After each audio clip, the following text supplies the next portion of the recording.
Hello, this is Al Judge. Welcome to another lesson from my book, From Photos to Art with Photoshop. In this lesson, we're going to talk about resizing images. If you've never resized an image before, you might wonder why. There are a lot of good reasons to resize an image. One is that the ideal resolution for an image that's posted on the internet is going to be 72 to 100 pixels per inch. Now, at one time, most monitors were 72 pixels per inch, and that's what started the standard of 72. But now my monitor is close to 100 pixels per inch, and numbers in the 90s are fairly common. So this is the maximum resolution that you can have that will show up on a computer screen. The higher the resolution, the larger the file for a given size. So it just makes sense to make it a smaller file size if you don't need that high resolution, if you want to send it over the internet, post it on Facebook or Pinterest or on Twitter.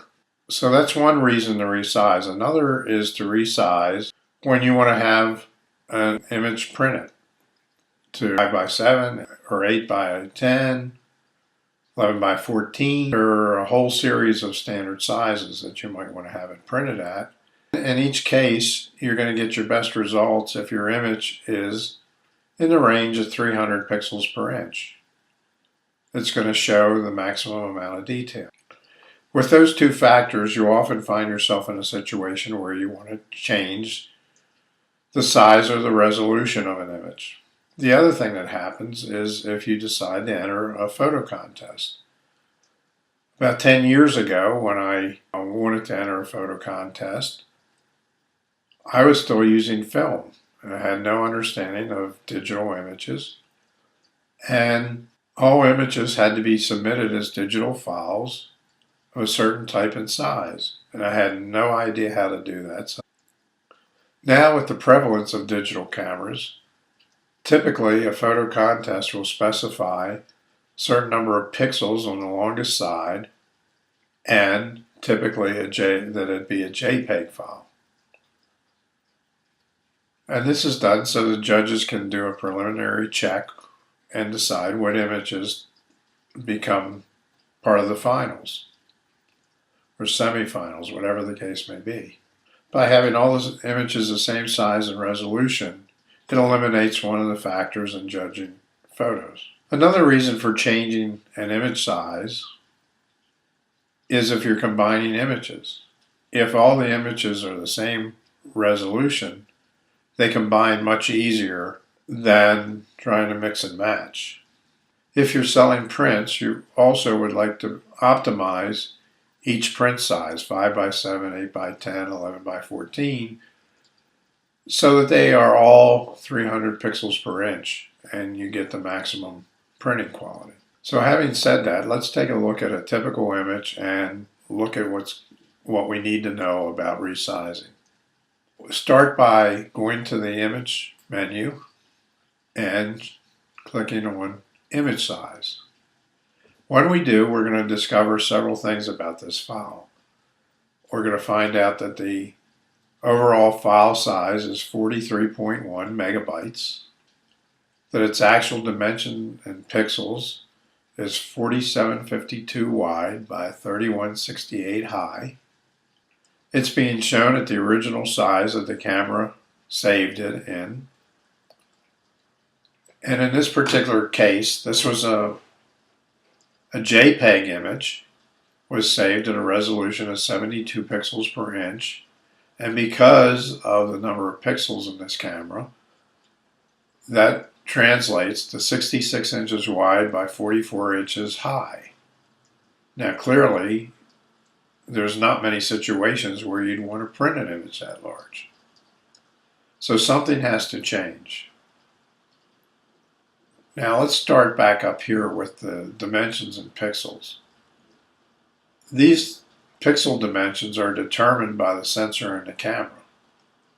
So the camera that took this had a sensor that had 4,752 pixels in a horizontal line and 3168 pixels in vertical lines.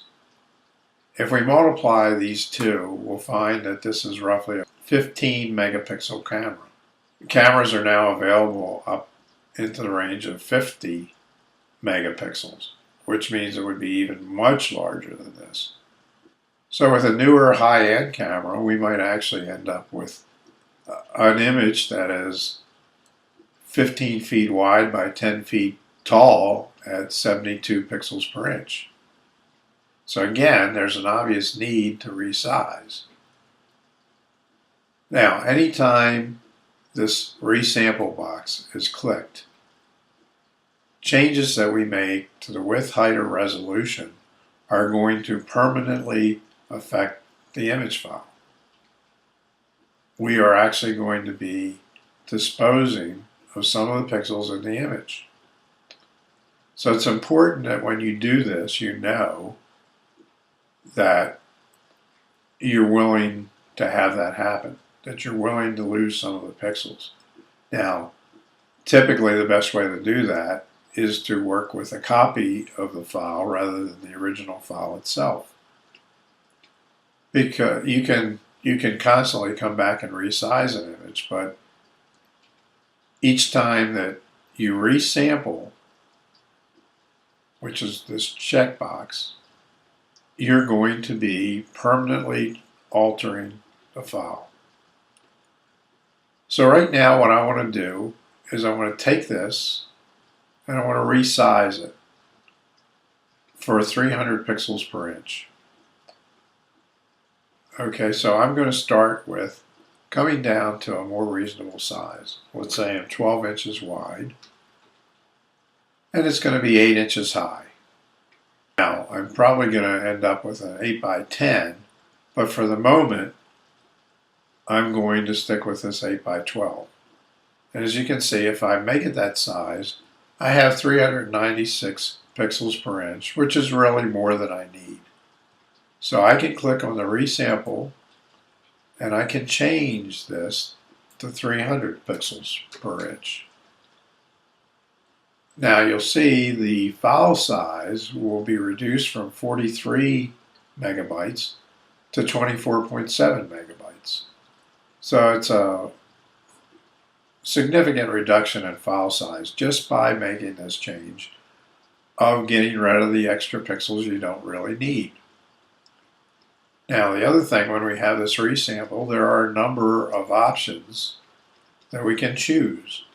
Automatic is usually a good choice, and until you get more familiar with the program, you might want to just stick with that. But you should be aware there's others. If you're going to enlarge your image, there are two options. And if you're going to reduce your image, there's another option here. And there are a couple other ways to have it resize the image. And you'll learn more about these things as you get more experienced with Photoshop. So for now, I'm just going to leave that at automatic. So now when I click on this, see my image was reduced in size. Now let's say, what if I came back and I decided that I wanted to have a larger image to put on the internet? I come to image size, and let's say I decided I wanted something that's 15 inches wide.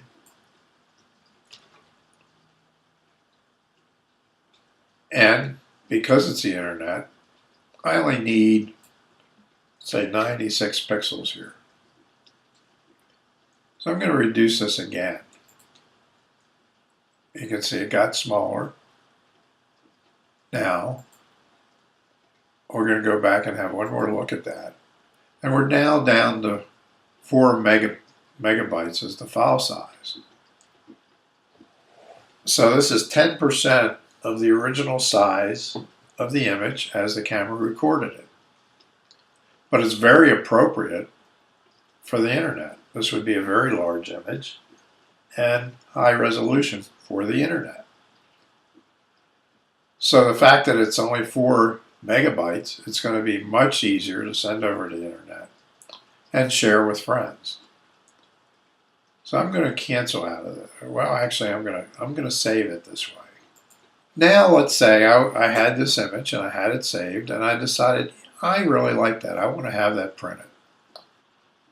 Now let's say for some reason I want to have this printed really large and I want to change the size. And let's say I wanted to make this 30 inches wide. And because I want to print it, I want to make the resolution 300 pixels per inch. Now we're going from a file that's 4 megabytes to a file that's 155 megabytes roughly. In order to do that, Photoshop has to create an enormous number of pixels to fill in and make this a believable image.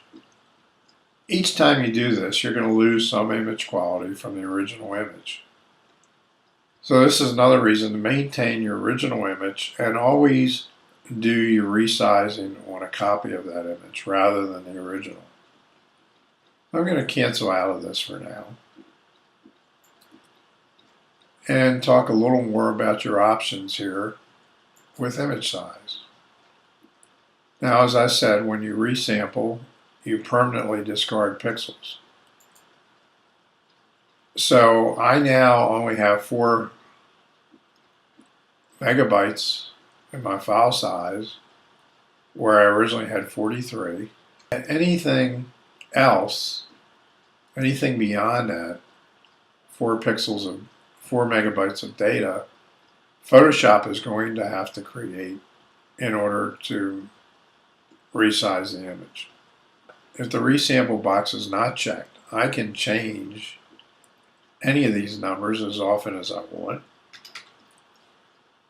And when I change, as you saw, when I change the width, the height automatically changes to preserve the ratio, and the resolution changes appropriate to maintain the total number of pixels. So now again, if I do the height, say I decide I want 10 inches for the height, gives me a width of 15, we're back to where we were a few minutes ago. Now another thing that you can do, but you won't often have a need for, is when the resample box here is checked, you can break the link between width and height. And you can change each one independently. Now in a few cases, that won't make a big difference. Now let's say I want to make that 10.5. And what I'm actually doing is just stretching the image height-wise. And for one reason or another, I might decide that for this particular image, that'll look just fine. So I'm going to do that. And again, resample is checked because Photoshop is going to have to create some pixels to make this happen. Our file is going to get slightly larger. You can see it's not a dramatic difference, but sometimes, because of the way the image is cropped and how you want to use it, you may want to just add a little bit to the height or the width, and you can do that.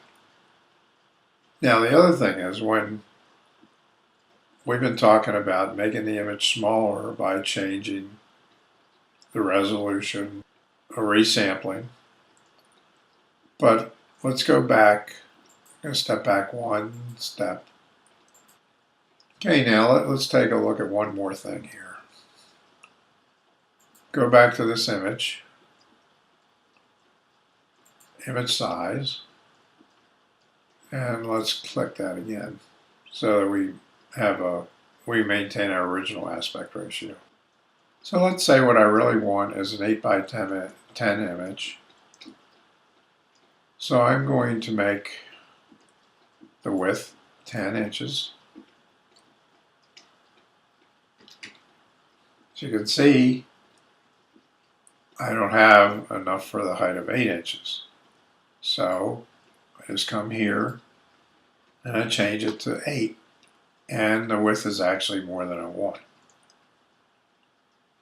But I'm going to start with that. Say I'm going to have a 12 by 8 image. And let's increase the pixels to 300. Because we want to print this image. And now I want to crop it.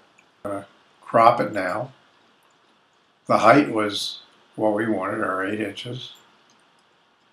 And now we want to move in to 10 inches on the width. Now we can just play around with this and slide it till we hit 10 inches.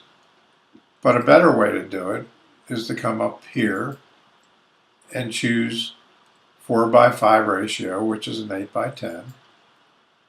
And it will show us what 8:10 looks like. Now this came in the orientation of a vertical image.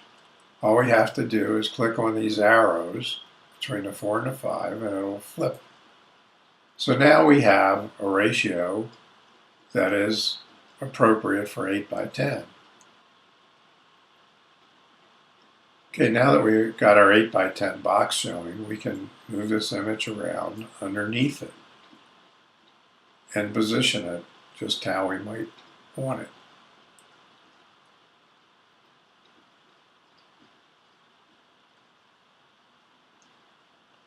Now, here's something. From a composition point of view, you really don't want something right in the middle, a dominant feature right in the middle. You have a much more pleasing effect if you bring it along one of these lines. And this is, actually we have the golden rule grid chosen here. I'm going to change that to the rule of thirds. It's going to make a slight bit of difference. You can see that. So according to the rule of thirds, I really would like this to be right there. This main detail is on one of these lines. So now what I can do, I have the space over here. What I can do is just bring this in.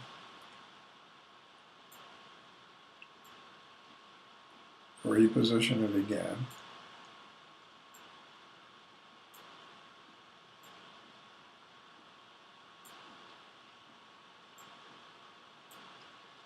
And now I think I have a more appealing image. So anyway, this can help me with my artistic composition. And I can play around with it quite a bit until I click on this check mark over here, which will lock in the cropping. Now, one of the things when I crop an image, I never click on this, delete crop pixels.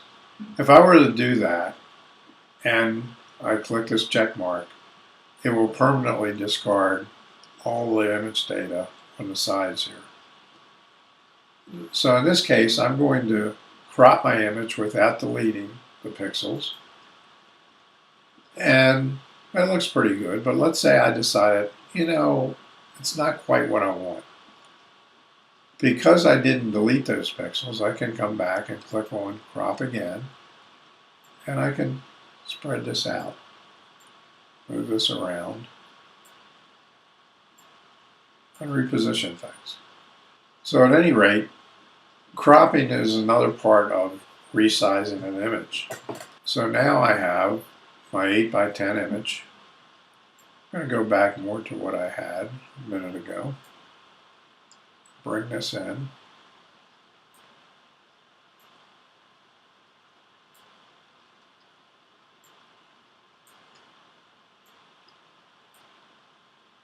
Okay, I'm going to crop right there.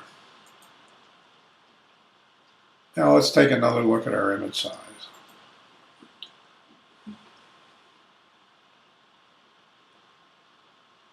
Now I maintain my 8:10 ratio,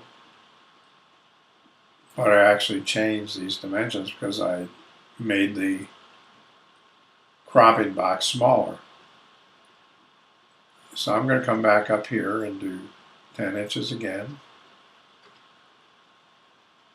So I now have 8:10, 300 pixels per inch. And this is going to be an enlargement compared to what it was.